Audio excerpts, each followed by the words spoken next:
Hare Krishna. Om Namo Bhagavate Vasudevaya.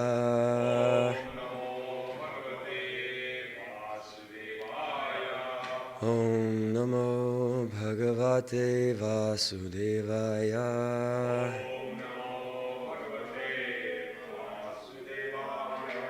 Om Namo Bhagavate Vasudevaya.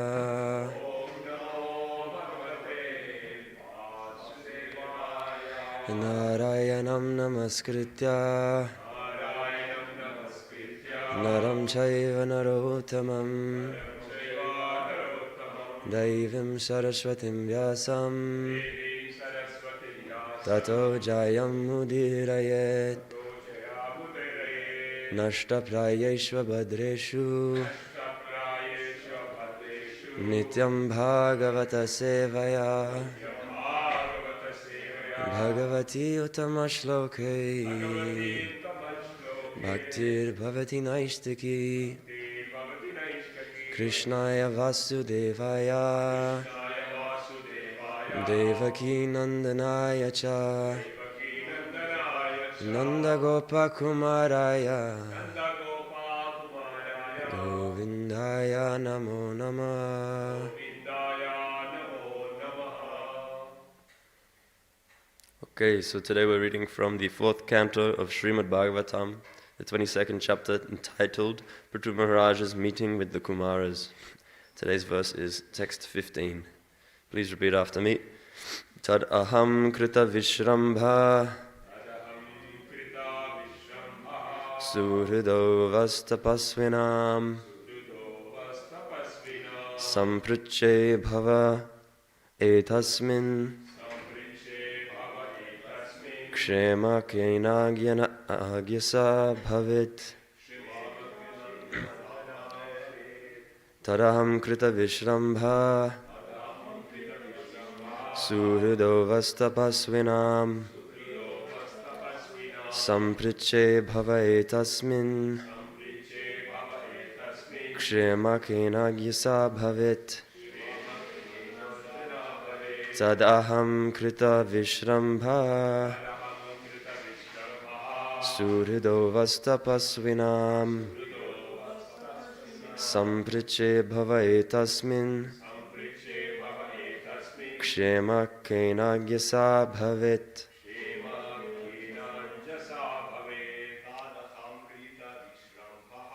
Tadaham krita vishrambha Suhrido vastapasvinam Sampriche bhava etasmin Shrimam enajasa bhavit Tadaham krita vishvambha Suhrido vastapasvinam Sampriche bhava etasmin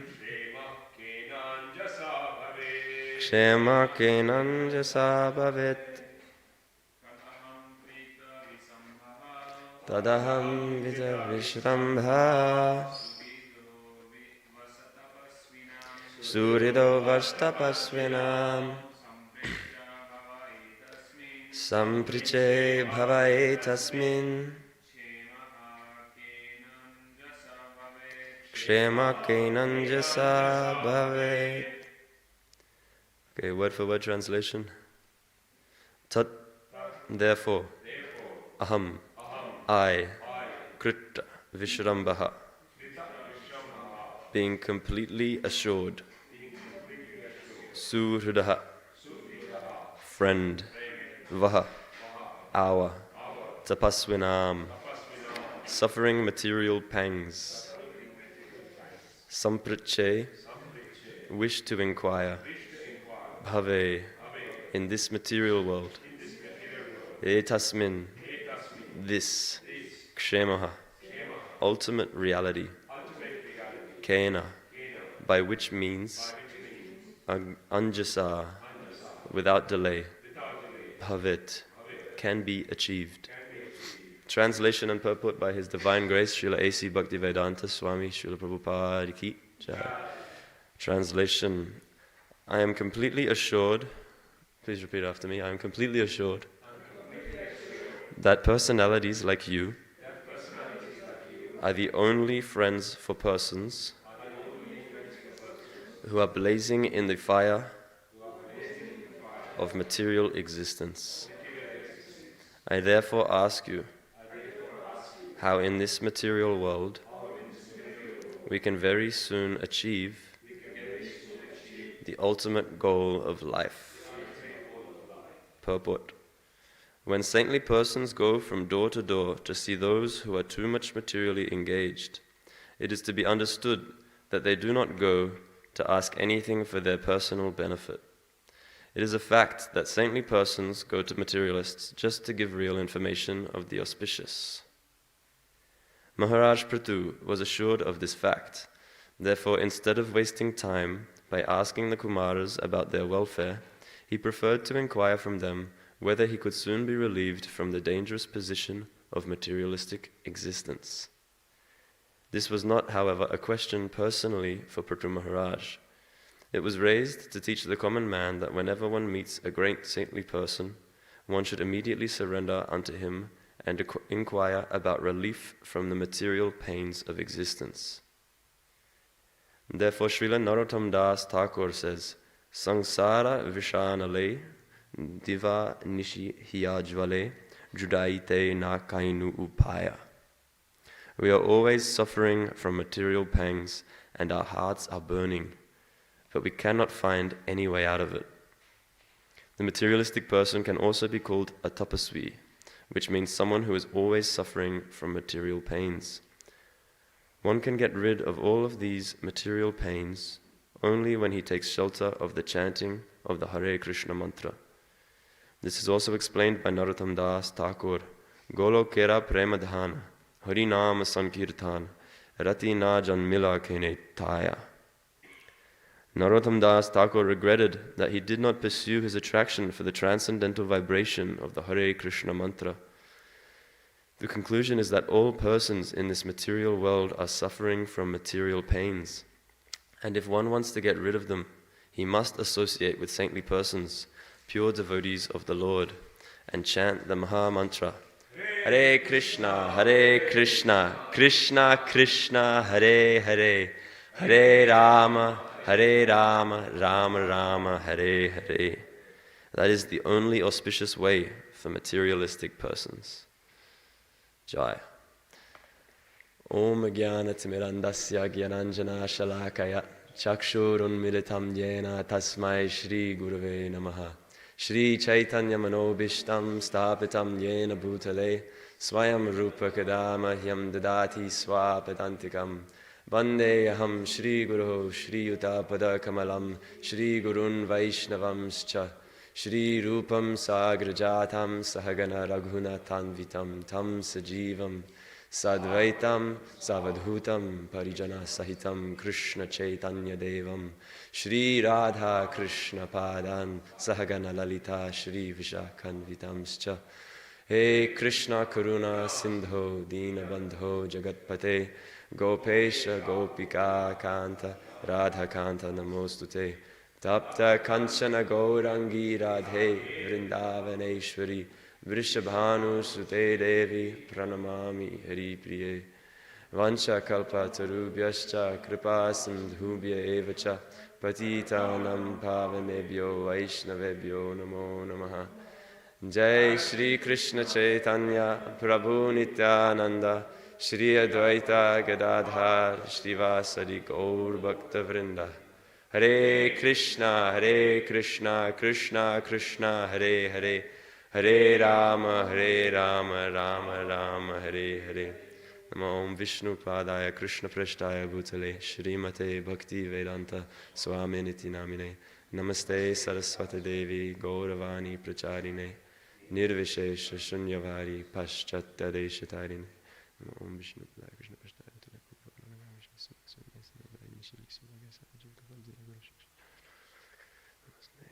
Hare Krishna. Okay. back with another Srimad Bhagavatam class this morning. Thank you everybody for attending this very auspicious event. Actually, every day in Krishna consciousness is a festival. It said Utsahan Nishchayat Dhairya, that one of the 6 qualities which are favorable for devotional service is festivity. Utsaha. It's translated by Prabhupada Srila Prabhupada in the Nectar of Instruction as enthusiasm. But what is more enthusiastic than celebrating a festival?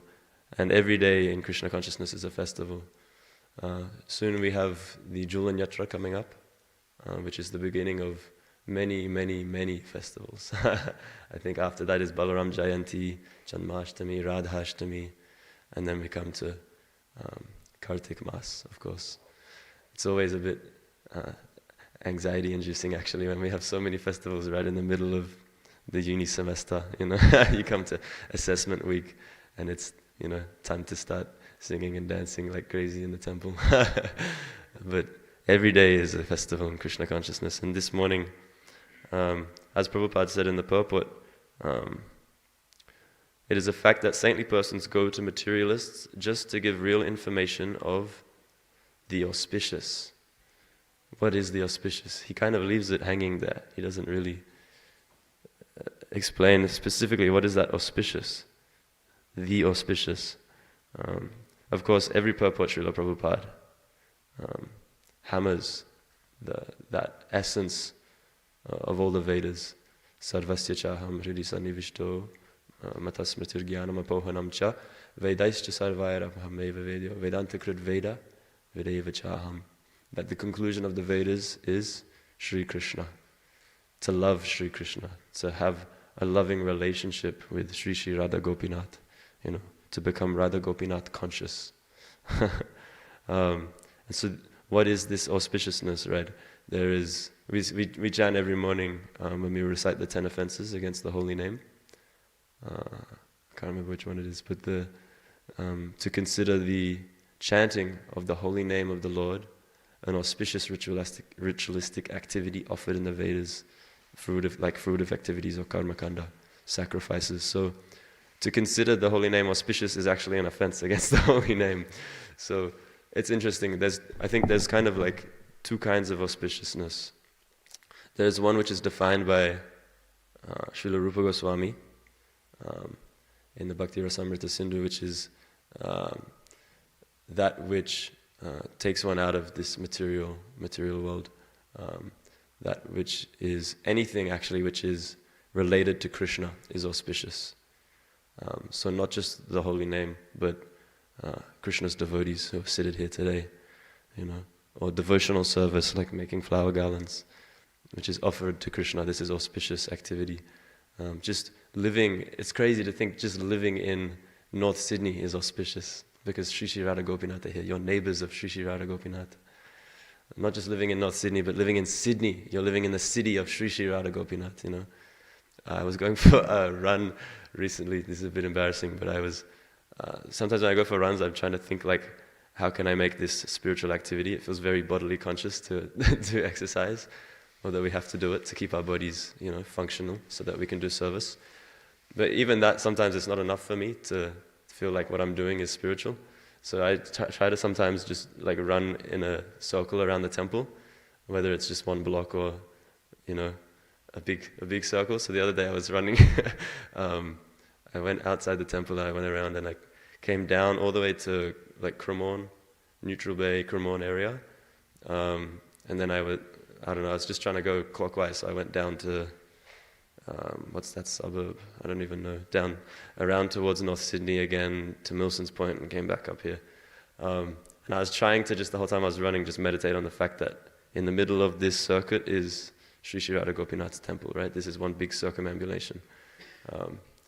But it was funny because while I was running past all these houses and thinking like, they have no idea that they're living, in the vicinity of Sri Sri Radha Gopinath. Actually, I grew up just in Lane Cove, which is 1 suburb away from the temple. And for 19 or 20 years, I had no idea this was here. I went to school just down in North Sydney, and I would catch the bus past the temple every morning. Except I would always be knocked out asleep on the bus.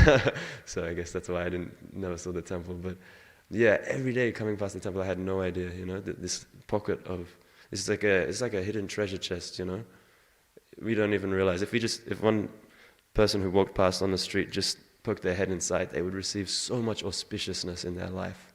Not just in this life, but eternal auspiciousness, birth after birth. We never lose the credit. This the slightest endeavor made in Krishna consciousness. It has no diminution, right? Like this run I'm going on, I have to work so hard just to get a little bit of fitness, a little bit of strength back in my body. But if I don't go for a run for the next week, just 1 week, all of that is lost. It's so difficult to get that strength back. But Krishna consciousness, if you just take one tiny step, if you just poke your head in the door, that tiny step stays with you forever, birth after birth after birth after birth, until you come back to Godhead. So there is no diminution, and it saves one from the gravest of fears. Right? What is the gravest of fears? What is that thing that everyone is so scared of? Yeah. Thank you, Mataji. Death. You're not trapped. Hmm? You're not trapped, is it? Who? You're not trapped. Me? Or someone who's practicing Krishna consciousness? Not trapped. Ravi Shankar Prabhu is asking if I'm trapped in the temple. That's a good question. Maybe I can come to that in the class. Thank you. If I forget, remind me. Maybe I am trapped. Maybe voluntarily. Yeah, so if you just poke your head in the temple, you can receive this auspicious benediction to be saved from the gravest of fears, and that fear of death. I said I was growing up in Lane Cove, and I remember in high school I started pondering more and more about this idea of death. I would come home from school and, I don't know, maybe this sounds a bit grim, but like I remember for one whole year, in year 8, I was really trying to figure out, what is this death thing? Like I spent my childhood, asking my parents. They'd say, "Oh, you'll figure that out when you get older. Don't worry about that." And in year 8, for some reason, it became really important to understand what's waiting at the end of life, and why can't people explain it to me? So yeah, I remember I would come home and I'd like lie down on my bed. Instead of doing my homework, I'd just lie there, stare at the ceiling, and think, what is it all about? And I realized how scary it was, actually. That was really like making my consciousness quite dark, because I was trying to figure out, if there's nothing after death, if you really just sit, and also this is important for devotees to even think about, because if we're not completely free from material desires, it means that we're not completely convinced of Krishna consciousness. Even though we might talk about it, even though we might memorize shlokas, we're not completely convinced. We don't believe with our whole heart that Krishna is a real person, right?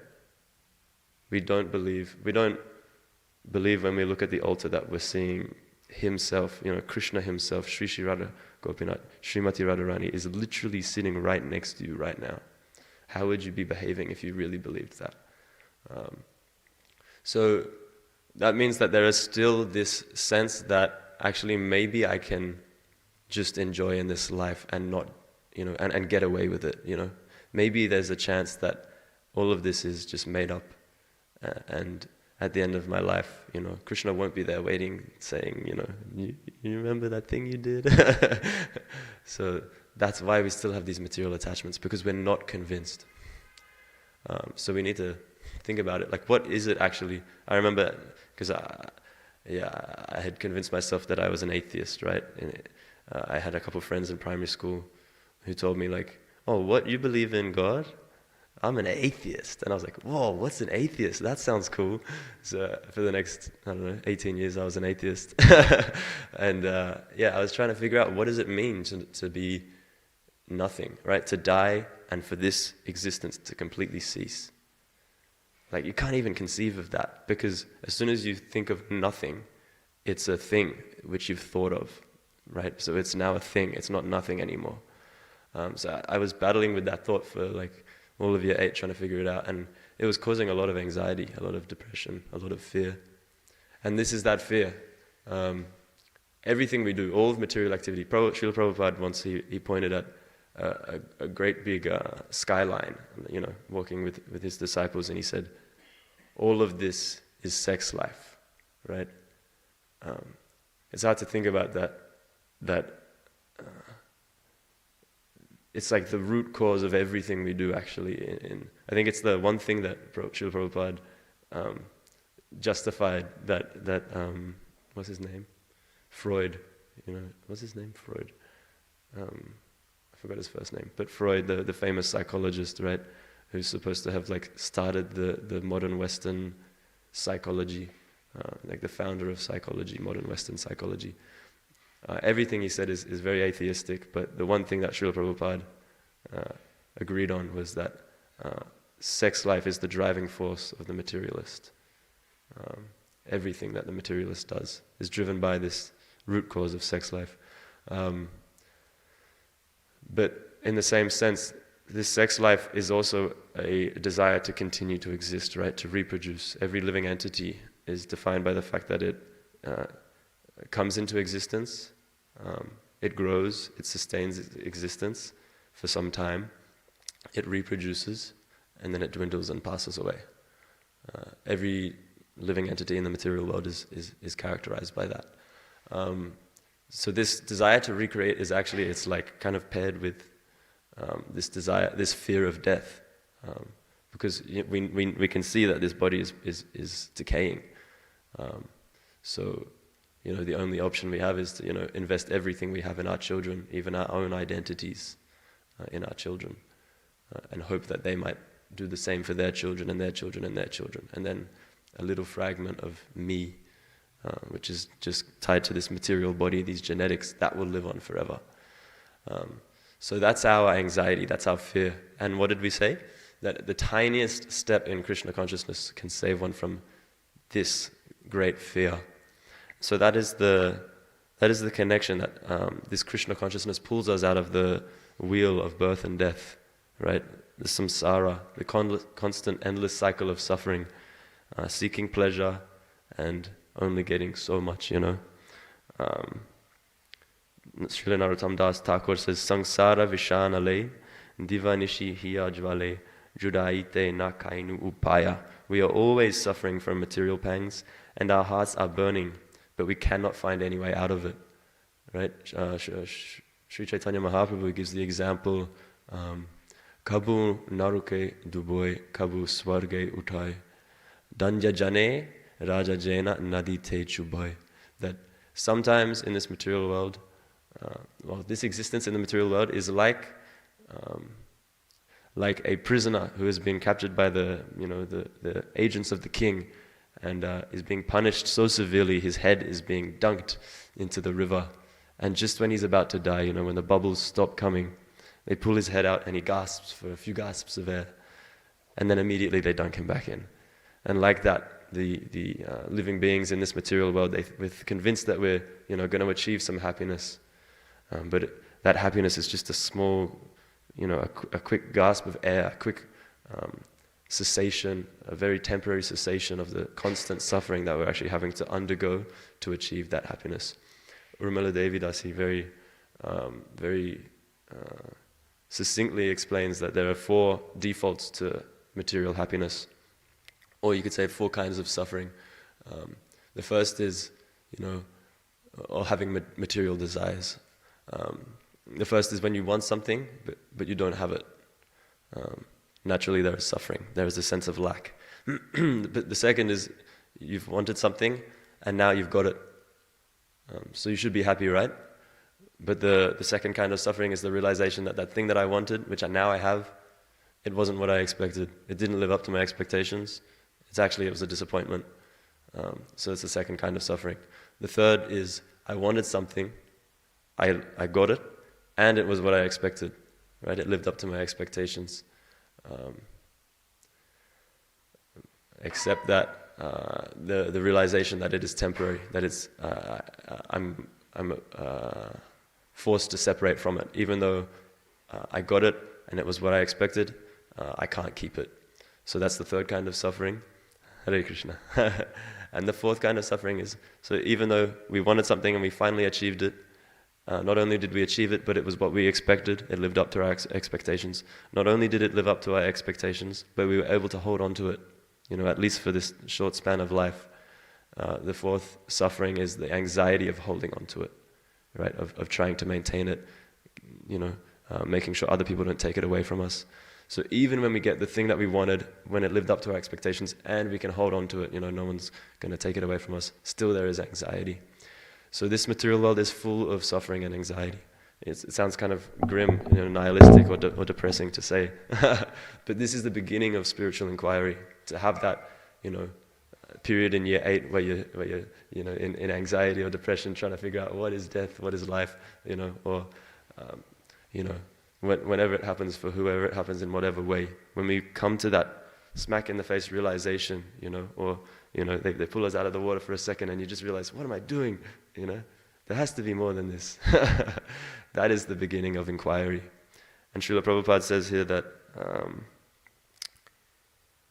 therefore, instead of wasting time by asking the Kumaras about their welfare, he preferred to inquire from them whether he could soon be relieved from the dangerous position of material existence. So it's very important to when we are given these opportunities, the association of spiritual people, people who have studied and who have gone, who have inquired already, they have taken austerity, spiritual austerity, to try and uncover this mystery and go deeper. If we have the opportunity to meet with such people, or to have access to books, literature, sacred texts which explain these things, they're just sitting here everywhere. Like I was saying, I grew up 19 years, I had no idea that these temples were here. But it's available, but we don't qualify ourselves, or we don't develop enough distaste for this material sense enjoyment, which is fraught with suffering, to actually take ourselves that step, that extra step, to just inquire, just like put all of our doubts and all of our, fears about religion and all of our, lack of trust of, authorities and institutions, just put that to the side for 1 second and just, trust yourself enough to ask that question, who am I? What is the point of life? What happens after I die? Can you convince me? And if one comes to that point, and delves into the sacred texts, or meets a spiritual person who has cultivated those genuine spiritual qualities, then there is advancement, spiritual advancement, and one can be saved from the gravest fears. So why is it that we can't, even as, practicing spiritualists, practicing devotees of Krishna, why is it that when we meet with spiritual people, it's so difficult to ask questions? Because I've noticed this tendency in myself as well. I can have so many questions, right? But for some reason, when someone is there, sometimes something gets in the way. The same thing happens. Sometimes we go out on book distribution as monks, and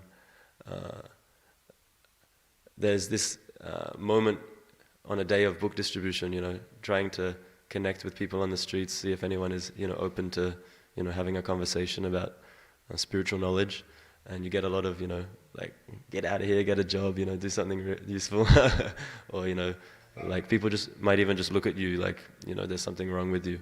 So you just tolerate. And eventually, if that despair, just for one, successful conversation to take place gets strong enough, you might call out and pray to Radha Gopinath, please just send one person that I can help, But, for some of the monks who are a bit more experienced, a bit more surrendered, instead of going through that long process, they're just constantly there with Krishna, constantly in that mood of prayer.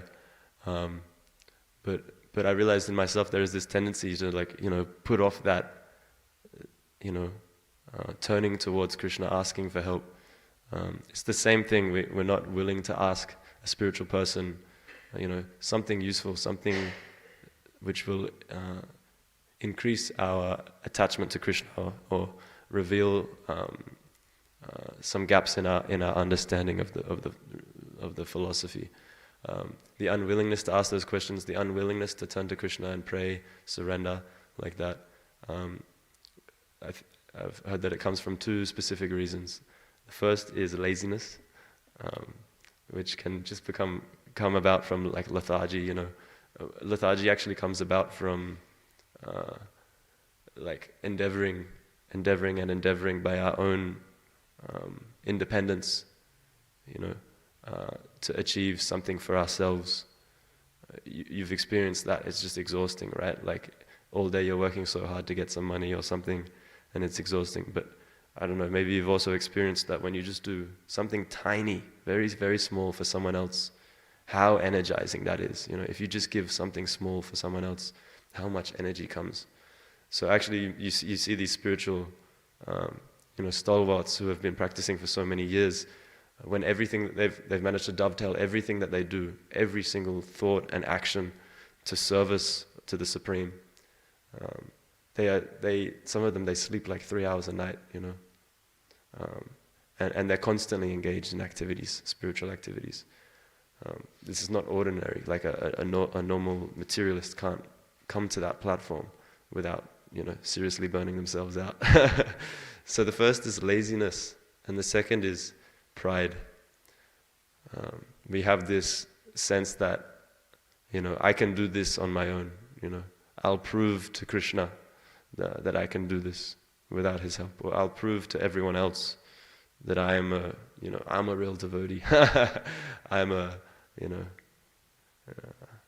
I've got some special talent. I've got some special thing to display.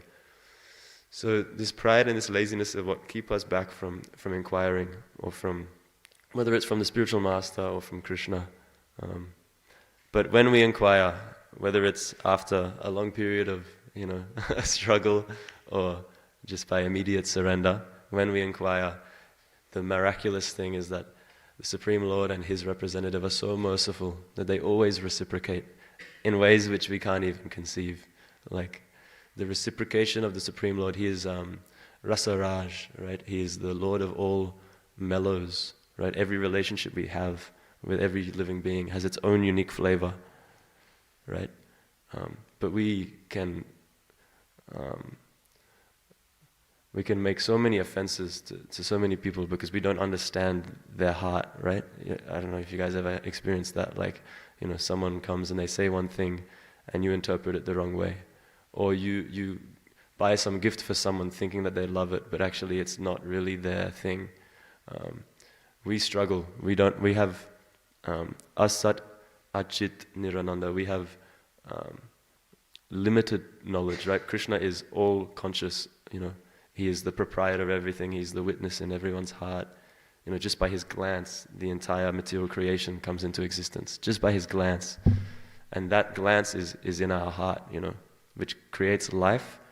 That same glance is there witnessing everything we do, not as a spy or as like a, scary judge or something who's ready to punish us, as a loving partner in whatever relationship we have with God, whether it's as the father, as the son, as the lover, as the friend, or just as the, person who we, support. We take the position of a chair and we just support God as a chair in a neutral relationship like that. And there are all these different, as the master and we are the servant. So many kinds of relationship we can have with God. So God is the Rasa Raj. He is the expert of dealing with His devotees. He is so expert, actually. It's like, I don't know if you've ever experienced that, like someone does something for you which is so sweet, actually, like the opposite of what I was saying. If someone, by some chance, they have this successful moment of expression of love, I could try and think of an example, but one of those moments where someone buys you that gift that you didn't realize they realized that you wanted, they get you like that. Or they say something that just like, you just needed to hear that, Krishna is it's that Srimad Urjitam Eva Va, right? What's that verse?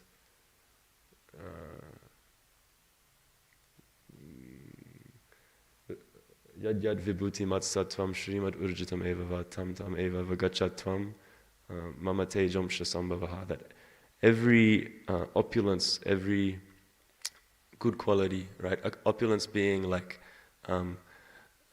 something which is beautiful, something which is valuable, something which we adore, admire, whether it's wealth or fame, or some people admire people who are renounced, or it could be knowledge, like someone's learning. All of these different opulences that are there in everyone are just sparks of the splendor of the Supreme Personality of Godhead, Sri Krishna. That's why we call him Krishna, right? Krishna means the all-attractive. Who else can be all-attractive than the person who has all of these different opulences in completion, actually in infinitude, right? Unlimited capacity. So that person who is all attractive, right? He is so expert at reciprocating with us in loving exchange. We make so many offenses to so many people because of our limited capacity to love. But when we become servants of that Supreme Lord, we become more and more empowered to be that force of love in the world. And most importantly, to be in that loving relationship with Krishna himself. So Narottam Das Thakur, he says further that Golokera Premadhana Harinam Sankirtan Rati na Janmila Kenethaya. Narottam Das Thakur regretted that he did not pursue his attraction for the transcendental vibration of the Hare Krishna mantra. So he's explained here that first of all, material happiness is wrought with suffering, filled with anxieties, and that we've understood that Krishna is the Supreme. He's so expert at reciprocating with our loving exchanges, and we even get glimpses of that sometimes, right? We even experience that it is actually nice to chant Hare Krishna, Krishna Krishna, Hare Hare, Hare Rama, Rama Rama, Hare Hare. Yeah, although we might humble ourselves and realize how far we have to go, there are still glimpses, even for the neophyte bhakta like myself. You still get small moments where you can taste, what is possible in this Krishna consciousness movement. So, sometimes I notice this tendency in myself at the end of my 16 rounds in the morning, whenever I can get my 16 rounds done. There's a kind of, you take your hand out the bag. Maybe before you've even finished that last mantra, you let go of the bead, and you tie up your bead bag, and you put it to the side, and you're like, yes, 16 rounds, finished. I finished my chanting, right? We all have that thought, a sense of accomplishment. I've done something. But Narottam Das Thakur is saying he's regretting, that this world is full of suffering, and that a tiny little bit of advancement in Krishna consciousness can save one from all that terrible suffering, and yet I've even got to taste it. I've even got to see it. I've even been somewhat convinced. There's plenty of evidence that this is a path worth following.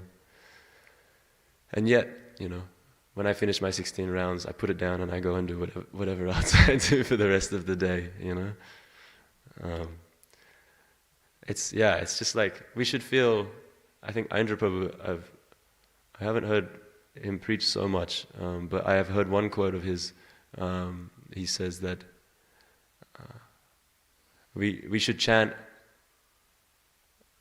every round as if it's our last round, like we've been told, like Parikshit Maharaj, that you're going to die, not in 7 days, but today, you're going to die, that gravest fear. Actually, it's so fearful because we don't know when it's going to happen, and it literally could be today. Every one of us, it literally could be today. It doesn't matter how old you are, doesn't matter how good your health is, how many runs you go on around the temple. Doesn't matter. It could be today. We don't know. There's so many causes of death. And it's just a matter of our karma or Krishna's arrangement. So it could be today. So that last round that we chanted could be our last. So we should be chanting with that knowledge, with death on our shoulder, knowing that this is the only thing which can save me from this gravest fear. And so he said like that, every round we should chant, as if it's our last. And when we finish our 16 rounds with that intensity, we should chant 16 more rounds with the same intensity. Right? So we're not just chanting 16 rounds a day. Actually, Prabhupada, he told us 16 rounds minimum. He also told us that we should be chanting 24 hours a day. So if you're not chanting 24 hours a day, then you're not following his instructions. And neither am I. But if we can have at least that desire to, right? If we can just be conscious of that and just have that desire, that's a big step. If we can finish our 16 rounds and think, oh Krishna, not one of those rounds did I chant with that intensity. Not one of those rounds did I appreciate that I could die today. And not one of those rounds did I chant attentively, right? So I haven't even chanted 16 rounds. I haven't even chanted one round. I haven't even chanted one mantra attentively. So I should chant another 16 rounds today, And maybe we won't have time to, but at least with that thought we can try and remember the holy name throughout our activities throughout the day, because we have maintained and even tried to cultivate that desire to chant 24 hours a day. So like that, we can take that instruction and that bhav of Narottam Das Thakur, if we can appreciate that he who is, a pure devotee, who is constantly engaged in chanting Hare Krishna, Krishna Krishna, Hare Hare, Hare Rama, Rama Rama, Hare Hare. Someone like that who is completely absorbed in the holy name and in constant namasmara, constant remembrance of Krishna. If he is regretting that he did not chant enough the holy name of the Lord, that supreme benediction of this age, right? Then, what to speak of us. So at our end of our 16 rounds, which I'm sure everyone is doing, everyone is chanting nice 16 rounds every day. At the end of that, we should have even more desire, even more regret that we didn't chant attentively enough and with enough intensity. Then maybe we can, get out of this cycle of birth and death, this mystery of what is there waiting for us at the end of life, and we can be convinced just by experiencing the taste of that holy name. We can be convinced that what is waiting for us is the most beautiful utsaha, right? The most beautiful festival. His Holiness Kadamba Kanana Swami Maharaj, towards the end of his life, his manifest Leela here, he gave one final message which is very, very powerful if we're going down this line of chanting with the awareness of imminent death. If we can listen to this final message from a pure saint, reflecting on what is required, as he's just about to leave his body. He said that this Krishna consciousness, even if it's not true, it's a constant festival and we're happier than everyone else. So why not engage in it? And then if it is true, you get to be in a constant festival this whole life, happier than everyone else. And at the end of the, waiting on the other side, he says so sweetly, like, he's saying it with realization, so powerful if you can listen. He says that waiting on the other side, Krishna will be there in Goloka Vrindavan, where we will engage in the exact same activities, right? Every day will be a festival in Goloka Vrindavan. Constant Harinam Sankirtan, constant, spinning each other around in the temple room, trying to jump and hit the fan with our heads, cooking nice prasadam for the Shri Radha Krishna, Radha Gopinath, making nice beautiful garlands, picking the flowers ourselves from the pleasure groves of Sri Vrindavan Dham, right? Worshipping Srimati Tulsi Maharani in Vrindavan. It will be a constant festival. And we get to experience that right now, right here. That is the gift of Sri Chaitanya Mahaprabhu. So, like that, we can chant with a little bit of intensity, a little bit more desire. And hopefully, if everybody here please blesses me and bestows their mercy upon me, then maybe I can try to do a tiny amount of what I was just attempting to speak. Okay. Hare Krishna, Krishna Krishna, Hare Hare, Hare Rama, Rama Rama, Hare Hare. Srila Prabhupada ki, Srimad Bhagavatam ki, Shri Shri Radha Gopinath Bhagavan ki, Jagannath Baladev Subhadra Maharani ki, Shri Shri Gaurnitai ki, Samaveda Gaur Bhakta Vrinda ki, Nitai Gaur Premanandi, Hari Bol. Hare Krishna. It's almost 9 o'clock, but if there's any questions, please, corrections. Afterlife insurance. Yeah, I guess there is. Hare Krishna, thank you. Oh, your first question I never touched on. So are we trapped in Krishna consciousness? If you want, this is just a little prologue for Ravi Shankar Prabhu. You don't have to stay.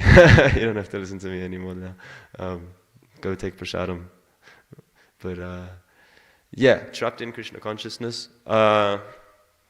Hopefully, what is that beautiful bhajan? Chaurashtakam. Right? Krishna has stolen the beautiful color of a fresh monsoon rain cloud, and he has captured the hearts of the gopis in the same way. And like that, he has captured the hearts of his devotees, all of his devotees. So he is the supreme thief.